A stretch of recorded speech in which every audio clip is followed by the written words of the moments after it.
الحمد لله رب العالمين والصلاة والسلام على سيد المرسلين وخاتم النبيين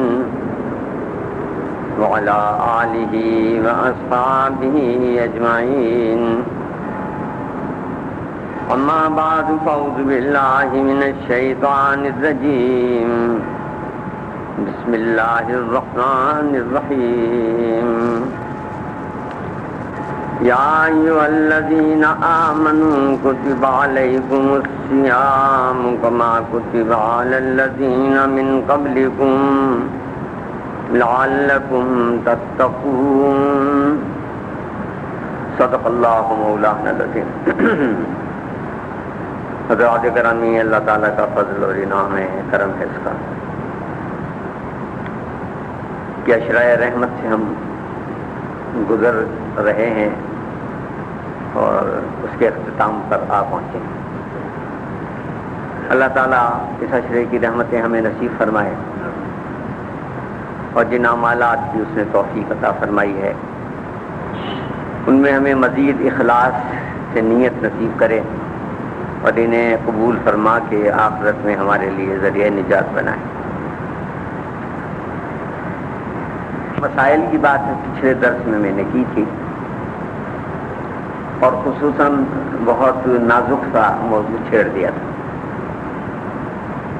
اس کی ضرورت بھی تھی اس لیے کہ دو باتیں ہمارے ہاں ایسی آ گئی ہیں کہ جنہوں نے ہمیں صراط مستقیم پر قائم نہیں رہنے دیا. کچھ لوگ تو وہ ہیں جنہوں نے جنت کا دروازہ بالکل ہی بند کر دیا، یعنی اسے اتنا مشکل کر دیا ہے کہ ایک عام سا آدمی جب وہ واعظین کی تقریریں سنتا ہے تو سمجھتا ہے بھائی یہ تو بڑا مشکل کام ہے، تو ہو ہی نہیں سکتا. بلکہ وہ مجھے اس پر ایک سادہ سے پٹھان گئے لطیفہ ایک واقعہ ہے جو مولوی صاحب تقریر کر رہے تھے جنت پر، تو وہ تلوار سے زیادہ باریک ہے اور یہ ہے اور وہ ہے. بہت وہ کافی دیر سنتا رہا. اس کے بعد اس نے اپنا وہ چادر اٹھائی کندھے پہ رکھی، کہنے لگے مولوی صاحب سیدھے بات کہو کہ جنت میں جانے کا دروازہ ہی نہیں. تو یہ ساری باتیں حضرت مولانا شاہ عبدالعزیز صاحب رحمۃ اللہ علیہ نے جہاں احادیث کی صحت اور عدم صحت پر بحث کی ہے تو وہاں اس کے 53 اصول بیان کیے اور ان میں 2 اصول ایسے ہیں کہ وہ عام آدمی ان اصول کی بنیاد پر پہچان سکتا ہے کہ بات حضور کی طرف سے ہو رہی ہے یا کوئی آمیزش ہے. انہوں نے کہا اگر کسی بہت چھوٹے سے چھوٹے کام پر بہت بڑے سے بڑے اجر کا تذکرہ ہے تو سمجھ لیا جائے کہ یہ حدیث موضوع ہے، بناوٹی. اور اسی طرح اگر کسی چھوٹی سے چھوٹی غلطی پر اور کمزوری پر اور کسی چھوٹے سے گناہ صغیرہ پر بہت ہی شدید عذاب کا ذکر ہے تو وہ بھی موضوع ہے. اس لیے کہ اسلام دین اعتدال ہے. اللہ کے 99 اسماء الحسنی میں 2 ناموں کو چھوڑ کے سارے رحمت، مغفرت اور معافی کے ہیں. جبار اور قہار ہے وہ مت نہیں ہے کہ وہ پکڑنے پر آئے تو چھوڑ دے. وہ سریع الحساب بھی ہے اور شدید العذاب بھی ہے، لیکن وہ غفور بھی ہے، رحیم بھی ہے، رحمان بھی ہے، ستار بھی ہے، غفار بھی ہے. اسی جو صفات حسنہ ہیں اس میں معافی زیادہ ہے. تو لہذا ان مسائل پر وہ میں نے پیچھے اس میں بات کی تھی تو یہ ایک بات یاد آ گئی. لوگ کہتے ہیں جی وہ بس ذرا سے یہ کام کیا اور بس جنت کوئی اتنی معمولی چیز نہیں ہے. یہ خود قرآن کے بیان کردہ اصول کے خلاف ہے کہ تم یہ سمجھتے ہو ام حسبتم ان تدخلوا الجنۃ ولما یاتکم مثل الذین خلوا من قبلکم مستهم الباساء والضراء وزلزلوا حتى يقول الرسول والذين آمنوا معه متى نصر الله الا ان نصر الله قریب. تم تو ایسے ٹہلتے ٹہلتے جنت میں چلے جاؤ گے. ابھی اللہ نے تمہیں آزمایا ہی نہیں ہے, ان آزمائشوں سے تمہیں گزارا ہی نہیں ہے کہ جو اس مرحلے کو پہنچی کہ پیغمبر اور اس کے ساتھی اہل ایمان چیخ پڑے کہ اللہ کی رحمت کہاں ہے. تو خبردار ہو جاؤ, آزمائش کا مرحلہ آ جائے تو اللہ کی رحمت قریب ہی ہے, بس اسی کا تو انتظار کر رہی ہے کہ کب تم اپنی عاجزی اور کمزوری کا اظہار کرتے ہو اور اللہ اپنا کام کرتا ہے. ایک تو صورتحال ہے. دوسری صورتحال یہ ہے کہ یہاں جو روزے کا مقصد بیان کیا گیا ہے وہ سب سے اہم ہے, اور وہ ہے لعلکم تتقون. یہ سارا بھوک, ساری پیاس, خواہشات نفس کے اوپر یہ سارا کنٹرول, اس کا مدعا اللہ کے ہاں نہ کھانے پینے کی کوئی کمی ہو گئی تو اس نے راشن بندی کر دی تو بھائی کھانے کی چیزیں کم ہو گئی ہیں, ذرا کچھ کم کھایا کرو. اس کی نعمتیں تو بے شمار ہو, بے حساب ہیں. تم کھاتے کھاتے تھک جاؤ گے. وہ کھلاتے کھلاتے نہ تھکتا ہے اور نہ اس سے گھبراتا ہے. تمہارے تو پیدائش کے منصوبے سے پہلے اس نے تمہاری ساری ضروریات زمین پر اتار دی تھی. سورہ حامیم سجدہ میں بڑی وضاحت کے ساتھ اس بات کو کہہ دیا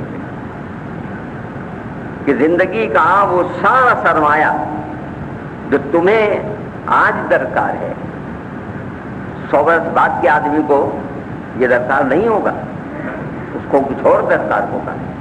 جس طرح ہم سے 100 برس پہلے آدمی کا جو مطالبہ تھا وہ بہت محدود تھا, ہمارا مطالبہ بہت لامحدود ہے. وہ غریب پیدل سفر کر لیتا تھا. ہجرت کا سفر سیدنا علی مرتضیٰ رضی اللہ تعالیٰ عنہ نے مکہ المکرمہ سے لے کے اور مدینہ منورہ تک 470 کلومیٹر کا فاصلہ ہے, پیدل طے کیا. پاؤں میں چھالے پڑ گئے ہیں, زخم ہو گئے ہیں, پیدل طے کیا. تو ان کے لیے 470 کلومیٹر پیدل چلنا کوئی بات نہیں ہے. آپ اونٹ پر بیٹھ کے 10 منٹ نہیں چل سکتے, اتریں گے تو آپ کے چولہے ہل گئی ہوں گی. وہ اتنی عجیب و غریب سواری ہے. تو وہ ان کے پاس سب سے بڑی سواری تھی, سب سے آرام دہ سواری تھی کہ نہ صرف یہ مجنون سے استعمال کرتے تھے بلکہ لیلا بھی اسے استعمال کرتی تھی. محمل بھی وہی تھا. اور آج آپ کے حال اور صورت کیا ہے کہ اعلیٰ سے اعلیٰ آرام دہ کار میں بھی آپ کہتے ہیں کہ تھک گیا ہوں, ہوائی جہاز میں تھک گئے ہیں. تو لہذا اللہ تعالیٰ نے جو کچھ درکار ہے وہ سب کچھ دیا ہے, اور یہ سب کچھ دیا اس لیے ہے کہ لِيَبْلُوَكُمْ أَيُّكُمْ أَحْسَنُ عَمَلًا, دیکھے تم نے کیا کیا ہے, تمہارے عمل کیا ہیں. سختیاں بھی آتی ہیں, تکلیفیں اور مصیبتیں بھی آتی ہیں. سورہ الحدید میں اسی موضوع کو اللہ نے بیان کیا. کہا ابھی تم بھی پیدا نہیں ہوئے تھے, یہ مصیبت بھی نہیں پیدا ہوئی تھی, اس سے پہلے ہمیں معلوم تھا کہ یہ مصیبت بھی آئے گی, اور یہ بھی معلوم تھا تم پہ آئے گی. ما اصاب من مصیبت سے یہ بات آیت شروع ہو رہی. اللہ میں یہ بات آپ نے کیوں بیان کی؟ یعنی ایک آدمی سوال کرتا ہے, یہ سوال میرا ہے, یعنی یہ قرآن کی آیت کا حصہ نہیں. اور یہ سوال میں نے اس لیے کیا کہ اللہ تعالیٰ نے وہاں جواب دے دیا اس بات کا کہ یہ ہم تمہیں کیوں بتا رہے ہیں. کہ یہ ہم تمہیں اس لیے بتا رہے ہیں تاکہ اگر تم پر کوئی مصیبت آ جائے تو تم مایوس نہ ہو جاؤ, اور اگر ہم تمہیں خوشحالی عطا کر دیں تو آپے سے باہر نہ ہو جاؤ. یعنی ہر مصیبت اور خوشحالی کا اللہ کے ہاں ایک مقصد حیات ہے, ایک مقصد آزمائش ہے. آج ساری پاکستانی قوم ایک قیامت خیز عذاب سے گزر رہی ہے, جن پر آ گیا اس کا تصور تو وہی کر سکتے ہیں، آپ اور میں اس کا تصور نہیں کر سکتے۔ اس کی شکر گزاری میں آپ یہ سمجھ لیجئے کہ اللہ سے استغفار کیجئے کہ اللہ نے آپ کو بچا لیا، ورنہ کوئی خاص بات تو آپ میں نہیں تھی اور مجھ میں نہیں تھی، وہ بھی تو اللہ کے بندے تھے جو اس کا شکار ہو گئے۔ بستیاں کی بستیاں ایک جھٹکے میں ختم ہو گئی، شہر کے شہر ویران بن گئے۔ اور وہ کہنا آزاد کشمیر کے وزیر اعظم کا، میں سمجھتا ہوں اتنے سارے جھوٹوں میں ایک سچی بات مجھے تو نظر آئی، ورنہ وہ اس زمانے میں نے ایک شعر کہا تھا کہ جھوٹوں کی اس بستی میں تم کب تک سچ فرماؤ گے،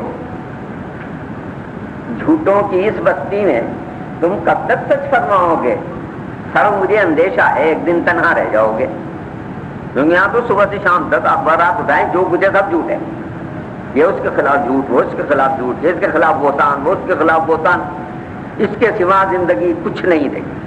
انہوں نے بڑی سچی بات کہی ہے کہ میں قبرستان کا وزیر اعظم ہوں، اور جا کے دیکھا ہے، مظفر آباد دیکھا ہے، راولہ کوٹ دیکھا ہے، باغ دیکھا ہے، یہ تو شہر ہیں، وہ بستیاں دیکھا ہیں جو اوپر دور تک پھیلی ہوئی ہیں، جہاں تک جانے کے راستے نہیں ہیں۔ یعنی یہ بات کبھی سنیے کہ جو شہر دریائے کشن گنگا کے کنارے پر ہو، 3 دریاؤں کا سنگم، جیلم کا، نیلم کا، کشن گنگا کا، آپ میں بہت سے بھائیوں نے دیکھا ہوگا، میں نے دیکھا، تو اس کے کنارے پہ بسنے والے لوگ جو ہیں ان کے پاس پینے کا پانی نہیں ہے، وہ کیا یا آزاد ہے کہ ان کے پاس پینے کا پانی نہیں ہے، اسے کیا ہوا اس پانی کو، کھانے کو کچھ نہیں ہے۔ ہم بھی اس منظر سے گزرے ہیں، جو 2-4 بوڑھے نظر آ رہے ہیں، وہ جو سن 47 میں معاملہ تھا وہ یہی معاملہ تھا۔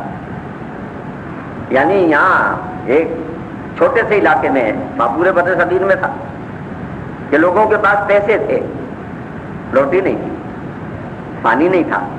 ہم نے 4 دن 8 وقت پرانے قلعے کے مہاجر کیمپ میں فاقے سے گزارے، وہ چھوٹی عمر تھی، اور میرے جو 2 چھوٹے بہن بھائی تھے وہ اس بچے کی عمر کے تھے۔ تو جہاں وہاں ایسے لوگوں کو دیکھا کہ جو کھانے پکا کے لوگوں میں تقسیم کرنے کے لیے لائے، وہاں میں نے ایک منظر یہ بھی دیکھا، اور وہ مجھے یاد آتا ہے کہ یہ جو کچھ آپ خبریں سن رہے ہیں کہ جی وہ لوٹ لیا جی انہوں نے۔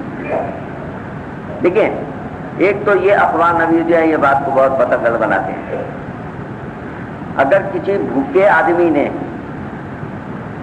کوئی چیز چھین لی تو وہ تو حضرت عمر رضی اللہ تعالیٰ عنہ نے قحط کے زمانے میں ایسے چوروں سے حد ثابت کر دی، یہ کہہ کے کہ ہماری ذمہ داری ہے پہلے حکومت کی کہ ہم عوام کو کھانا مہیا کریں، اگر ہم اپنی ذمہ داری پوری نہیں کر سکتے تو حد ثابت پر حد نہیں جاری ہو سکتی، ہمارا نظام تو یہ ہے نا۔ تو لہذا وہ ایک خاتون وہاں بھی جن لوگوں کے پاس تھا، وہ ایک خاتون حلوہ بنانے کے لیے سوجی بون رہی، میرے 2 چھوٹے بہن بھائی اس عمر کے تھے، تو ان میں سے وہ جو بہن تھی وہ ذرا زیادہ چھوٹی تھی، وہ جا کے کھڑی ہو گئی اسے دیکھنے کے لیے، مجھے اب بھی یاد آتا ہے تو لرزہ چھوٹ جاتا ہے۔ تو چھوٹا بھائی گیا اور اس نے جا کے دراصل وہ اس عورت کو متوجہ کرنا چاہتا تھا اس بات پر کہ ہم بھوکے ہیں، اتنے سے کچھ ہمیں بھی دے دینا۔ تو اس نے اسے اپنی بہن کو مخاطب کیا، کہا منی چلو کسی کی کھانے کی چیز دیکھا نہیں کرتے۔ اب یہ جملہ میرے کانوں میں اب بھی گونجتا ہے۔ تو وہ خاتون ادھر سے بیٹھی ہوئی گھوم رہی ہے، یہ میرے بہن بھائی ادھر کھڑے ہیں، تو وہ یہاں سے اٹھی اور اٹھ کے یہاں آ کے بیٹھ گئے ان دونوں کے درمیان میں کہ اس کے حلوے کو ان کی نظر نہ لگ جائے۔ میری آنکھ میں ڈبا گئی، میں ہم دونوں کے بازو پکڑ کے لے آئے گا بھائی، اب انہیں تمہیں چیز لے کے دیتے ہیں، چیزیں پیسے ہمارے پاس موجود ہیں اور کھانے کو کچھ نہیں۔ تو مدعا کہنے کا یہ ہے کہ یہ صورتحال اب بھی ہے۔ اچھا، لیکن جو رو ضمیر کی زندگی کی اور لوگوں کے جذبے کی، اس کی قدر کیجیے. ہم سچی بات ہے اخلاقیات کی سطح پر، معاشرت کی سطح پر بہت ہی گر چکے ہیں، لیکن اس زلزلے نے جھنجھوڑ دیا ہے کہ گلی گلی اور محلے محلے نوجوان سامان اکٹھا کرنے کے لیے بیٹھے ہوئے ہیں، اور انہوں نے کوئی الیکشن نہیں لڑنا، انہوں نے کوئی انتخاب نہیں لڑنا، کوئی وزیر نہیں بننا، کوئی انہوں نے کونسلر نہیں بننا، اور یہ پہنچا رہے ہیں. ہمارے نوجوان کام کر رہے ہیں الحمدللہ. اللہ تعالیٰ کا کرم ہے کہ رات ہمارے بچوں نے 3:30 بجے تک یہ جو لوگ وہاں سے یہاں آ گئے ہیں زخمی، ان کے ساتھ بھی کچھ لوگ آئے ہیں، تو ان ڈاکٹروں سے ہم نے پتہ کیا تھا بھائی تمہیں کسی دواؤں کی ضرورت ہے تو ہم پہنچا دیں. انہوں نے کہا نہیں، دوائیں ہمارے پاس بڑی وافر ہیں. ہمارے پاس تو ایسے لوگ پڑے ہیں کہ جنہیں ہمیں اڑانے کو کوئی دینے کی چیز نہیں ہے، کوئی کمبل نہیں ہے، کوئی بستر نہیں ہے، کوئی چادر نہیں ہے، کھانے کی کوئی چیز نہیں ہے، بچوں کے وارڈ میں کسی کپڑے نہیں ہیں لوگوں کے پاس. تو الحمدللہ ہم نے اس کے لیے اہتمام 4 دن سے شروع کیا ہوا تھا، اور اب بھی ہم بڑی اہتمام کے ساتھ جگہ ہے. ہم نے 300 کمبل خریدا ہے، لیکن ساتھ یہ بھی بتا دیں کہ جہاں 300 کمبل کے لیے پیسے دینے والے ہمیں موجود ہیں، ظاہر کو ہم کروڑ پتی لوگ تو نہیں ہیں نا، یہ کسی نے پیسے دیے ہیں، آپ میں سے کسی نے دیے ہیں، کسی بھائی نے دیے ہیں، پیسے اکٹھے کر کے اب 450 روپے فی کمبل کے حساب سے سودا ہم نے پرسوں سے کیا. اور اس نے کہا کل اٹھا لینا، اور جب کل اٹھانے گئے تو کہنے لگا 550 روپے فی کمبل ہو. ریٹ بڑھ گیا جی، مہنگا ہو گیا. 100 روپے ایک رات میں بڑھ گئے، اور اب اگر نہیں اٹھاتے تو کل یہ 650 میں ہو جائیں گے. سیدھی سیدھی بات ہے. یعنی وہ بھی روزے میں ہیں جنہوں نے پیسے دیے ہیں، اور کوئی نام آوری نہیں. یعنی یہ نہیں انہوں نے کہا جی میرے نام کا پردہ لگا دینا، بورڈ لگا دینا جی میں نے 2.5 لاکھ روپے دیے ہیں، اور یہ جناب میرا نام وہاں پڑھ کے سنا دینا کہ میں فلاں ابن فلاں ہوں. خاموشی کے ساتھ جی نہیں، یہ بھیجے ہیں آپ جانے اور اللہ جانے. یعنی اس نے اللہ کے نام پر، اللہ کے اعتماد پر پیسے دیے. ہم نے کھانے کے پیکج بنائے ہیں، اور کوشش ایسی کی ہے کہ تو ان تک وہ چیزیں پہنچیں کہ جو بغیر پکائے کھائی جا سکتی ہیں. کھجورے ہیں، بنے ہوئے چنے ہیں، ہم نے اس میں آٹا بھی دیا ہے، چینی بھی دی ہے، چاول بھی دیے ہیں، چنے کی دال بھی دی ہے، نمک اور مرچیں بھی دی ہیں، کپڑے بھی دیے ہیں. تو یہ یعنی کام ہو رہا ہے. یہ ہمارا دفتر یہاں 7th روڈ پر ہے، ایکسچینج کے تھوڑا سا آگے بڑھ کے سیٹلائٹ آف ایکسچینج. آپ میں سے کوئی ساتھ دینا چاہیں گے؟ اور یہ بھی دیکھائیں کہ ہمارے پاس سامان کتنا. ہم نے 3 ٹرک نکالے ہیں، 2 ٹرک رات بھیجے ہیں، ایک راولہ کوٹ بھیجا سامان سے بھرا ہوا، اور ایک مظفر آباد بھیجا، اور ایک ٹرک ہم نے جو ہمارا لاہور سے سامان آ رہا تھا اسے ڈائریکٹ کیا ہے بالا کوٹ کے لیے. تو مقصد کہنے کا یہ ہے کہ یہ سارا کام ہو رہا ہے، اور یہ زندگی ضمیر کی دلیل ہے. تو لہذا ایسے لوگ کہ جو بہت ہی کم حیثیت کے ہیں وہ اپنی بساط سے بڑھ کر لے کے آئے. تو اب آپ جس مہینے میں گزر رہے ہیں، یہ مہینہ اس لیے نہیں تھا کہ اللہ کے ساتھ کھانے پینے کی چیزیں ختم ہو گئی تھیں تو انہوں نے کہا بھائی چلو انہیں روزے رکھوا دو، پانی ختم ہو گیا تھوڑا پئیں، اور کھانا ختم ہو گیا تو کم کھائیں. اللہ کے نبی صلی اللہ علیہ وسلم نے روزے کی تاریخ میں ارشاد فرمایا یزاد رزق المومن، مومنین کا رزق بڑھا دیا جاتا ہے اس مہینے میں.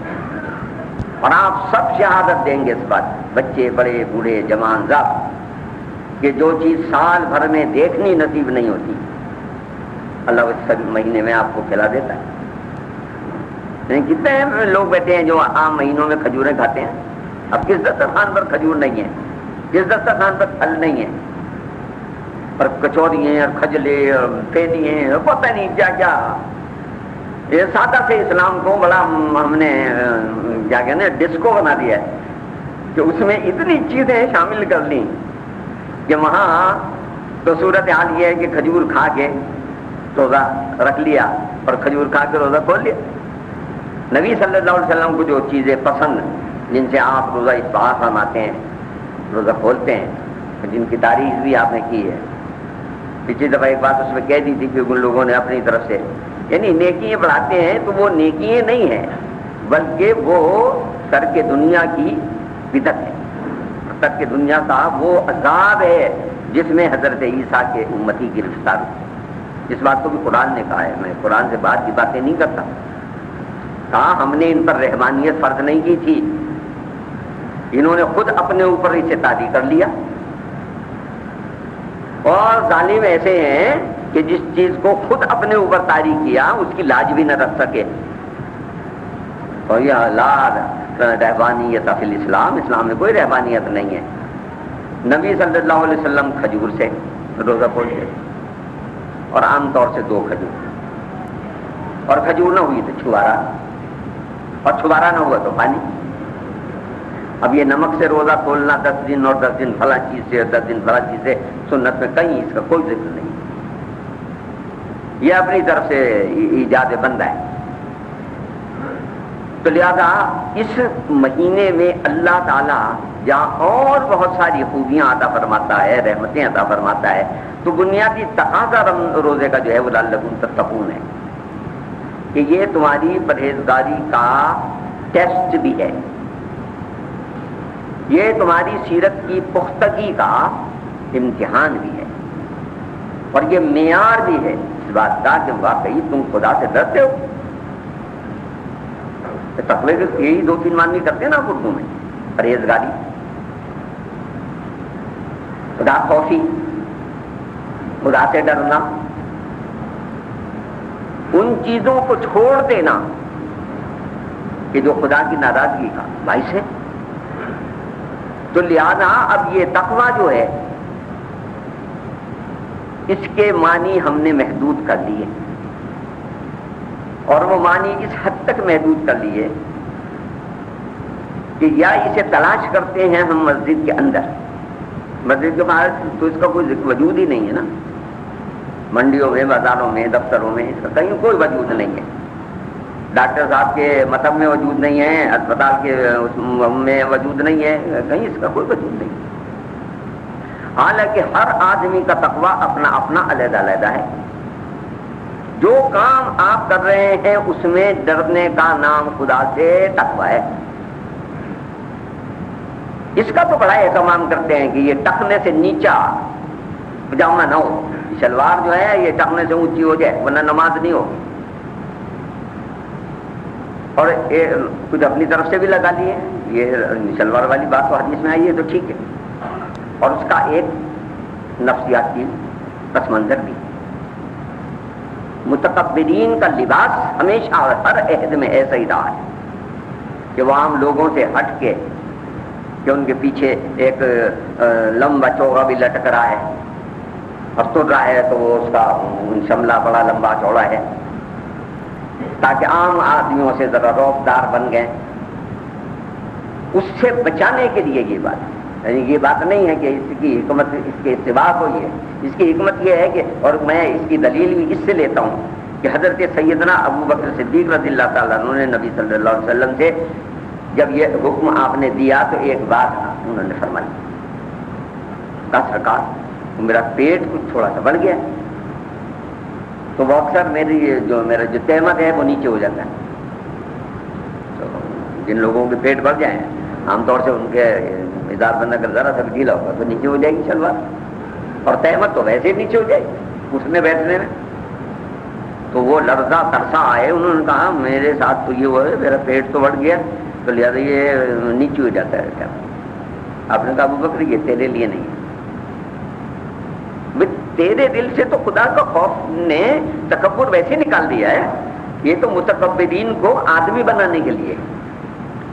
تو لہذا مدعا کہنے کا یہ ہے کہ ہم نے اب یہ ایک گول ٹوپی اسے ایک لازمہ دین تصور کر لیا، ننگے سر نماز پڑھنے والے کو معیوب سمجھتے ہیں، حالانکہ کہیں نماز کے معاملات میں، سطر کے معاملے میں ٹوپی کا کوئی تصور فرائض کی صورت میں نہیں۔ ایک رواج ہے کہ معززین ہمیشہ سر ڈھکتے تھے، اب بھی ڈھکتے، لیکن اب رواج یہ ہو گیا کہ لوگ ننگے سر رہتے ہیں۔ لیکن اس کی پابندی اتنی خود میرے ساتھ ایک دفعہ پیش آیا.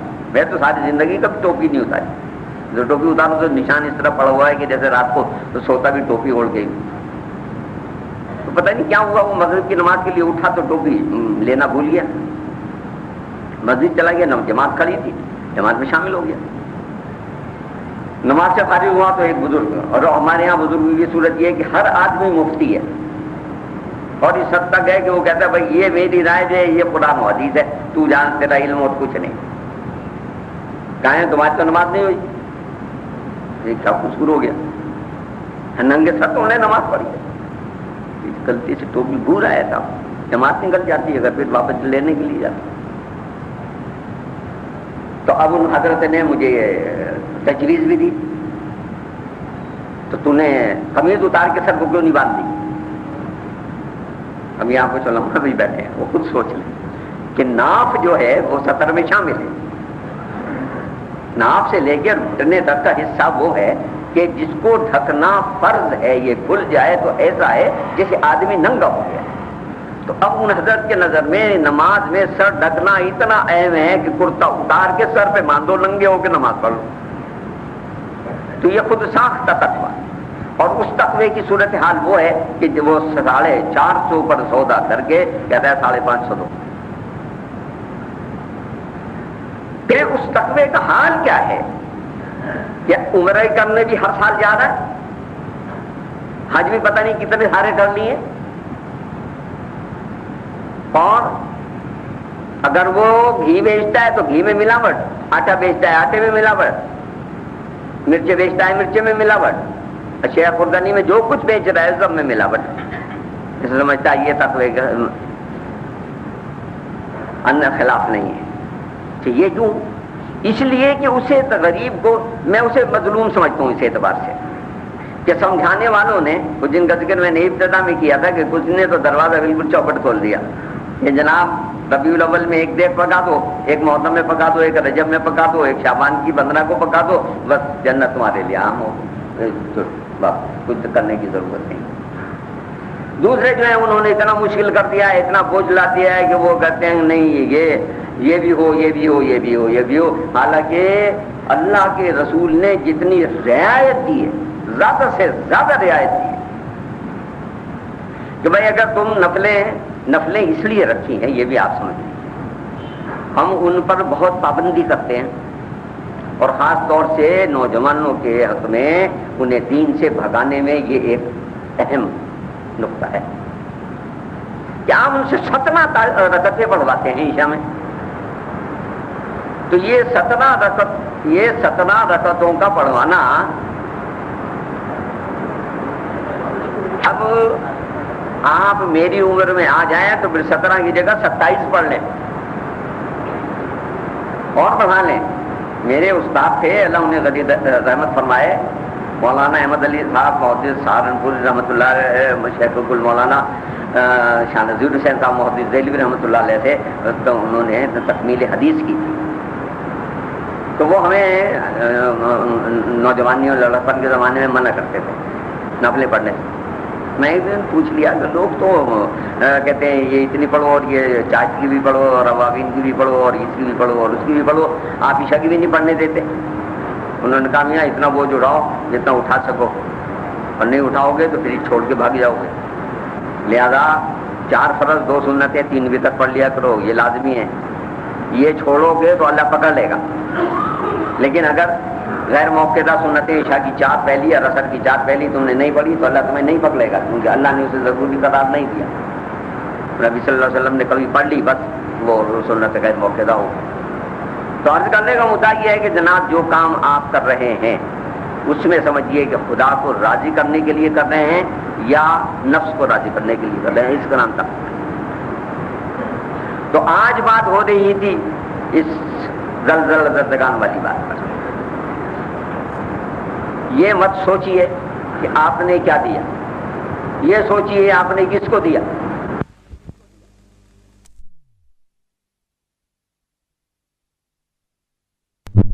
یہ خریدار کوئی نہیں ہوگا کہ اب خیمے ختم ہو گئے, 2000 کا خیمہ تھا 5500 کا ہو گیا, پیٹ بھی نہیں ملتا.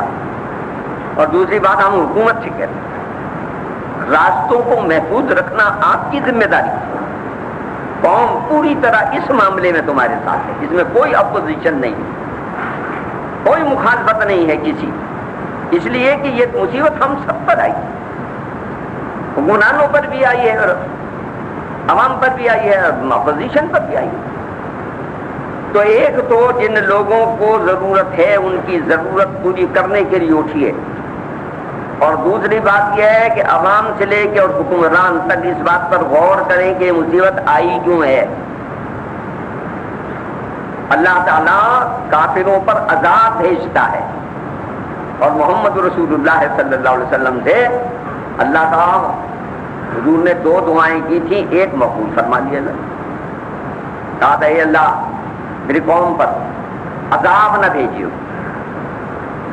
اور کسی قوم کو اس طرح مسلط نہ کر دینا کہ جو اس کا بیج مار دے. حدیث میں نبی صلی اللہ علیہ وسلم کی 2 دعائیں ہیں، اور کیونکہ یہ حدیث قدسی ہے نبی صلی اللہ علیہ وسلم کو اللہ نے اس کا جواب بھی دے دیا. کہا جی ٹھیک ہے یہ بات منظور ہے کہ آپ کی امت پر عذاب نہیں آئے. رہ گئی دوسری دعا کہ کوئی قوم اس پر اس طرح مسلط نہ کی جائے کہ وہ اس کا بیج مار دے، تو یہ ایک شرط کے ساتھ قبول ہے، اور شرط یہ ہے کہ جب تک یہ خود ہی اپنا بیج نہ مارنے لگے تو آپ کی دعا مقبول، اور جب یہ کام یہ خود کرنے لگے کہ اپنا بیج مارنے لگے تو پھر سمجھ لیں کہ ہماری ضمانت ختم، تو ہم یہ کام تو خود کر رہے ہیں اپنا بیج مارنے والا.